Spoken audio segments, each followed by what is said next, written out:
The chamber was dimly lit, shafts of light piercing through steel rafters, glinting off rusted chains that swayed like pendulums in the still air. A mechanical hum filled the silence before the sound of a chainsaw roared to life, growling like a beast awakened. Darth Vader stood in the center, not in the polished armor of the Sith Lord, but clad in rugged industrial clothing, leather apron, thick gloves, heavy boots caked in dust and oil. In his right hand, he gripped the rear handle of the chainsaw, his left tightened around the front guard, bracing against the vibration as the blade spun with furious energy. Before him towered an enormous radish, impossibly long and thick, its white body stretching upward like a pale monolith.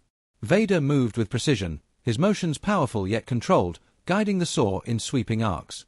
The blade bit into the root, tearing away chunks in bursts of flying pulp, the air filled with the strange scent of earth and fresh-cut vegetable. He stepped sideways, pivoting, dragging the roaring blade down with a smooth, almost martial rhythm, dynamic movements more like a warrior in combat than a craftsman at work.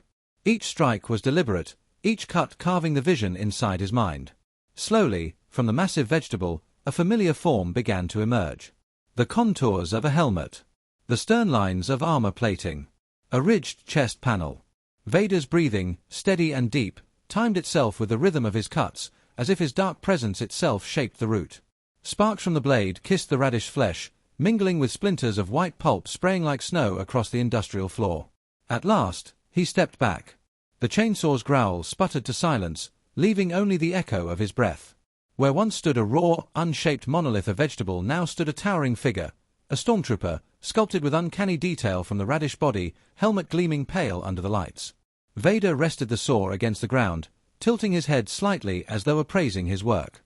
For a moment, the Dark Lord of the Sith seemed less destroyer and more creator, yet even creation, in his hands, carried the power of intimidation.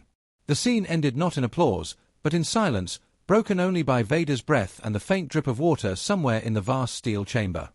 The stormtrooper Radish statue loomed tall, a strange monument to power, precision, and the shadow of the Empire carved into the flesh of the earth itself.